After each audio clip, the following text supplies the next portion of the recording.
Bradshaw from Cruiser Customizing. Beck from Tucker Rocky Distributing. On this week's Wednesday with Greg, we want to talk a little bit about motorcycle oil. Winter's just ending, spring is here, and lots of people are getting on their motorcycle for the first time this riding season. Now before you roll that bike out, fire it up, and head down the road, checking your oil level is absolutely imperative. Not only checking the level, but checking the condition of the existing oil.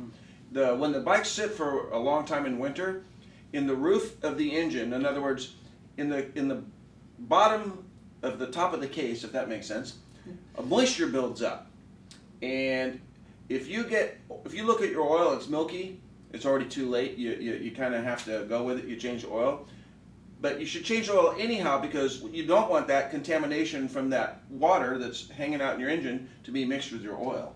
Water and oil do not mix, and it is not a good combination for your motorcycle. Yeah, if your oil is really, really, really black, time to change. If it's milky, in other words, if it's kind of a oatmeal color. Oatmeal or chocolate milk. Yeah, that means that you've got moisture in there. Now that also could mean you have a leaky seal somewhere, so pay attention. Let's take a second and talk about how much is too full.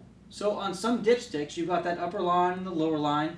On some motorcycles that actually have a sight glass, you've got that upper line.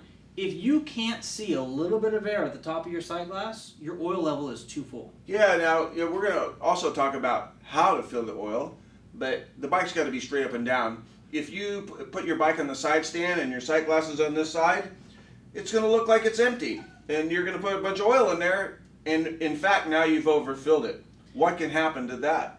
Probably the main thing you're going to see initially is you're going to be pushing that oil out through your air box. Your air filter is going to be completely contaminated, which is going to prevent your motorcycle from sucking the air that it needs. Yeah, so your bike's going to run lousy.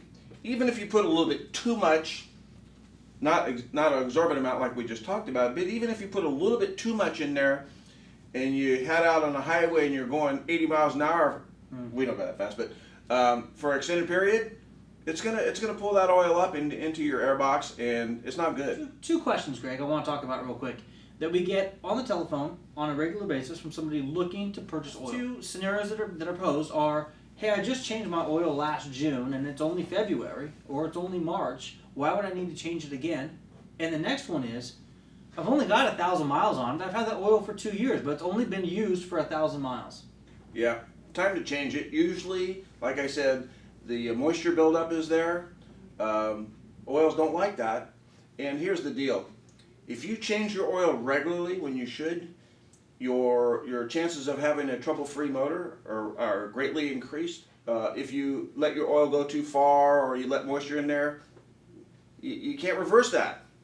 So an oil that's not top-notch or not still in good service, if it's too dark, it's been used, or has water in it, you're going to wear out your motor faster than it normally would.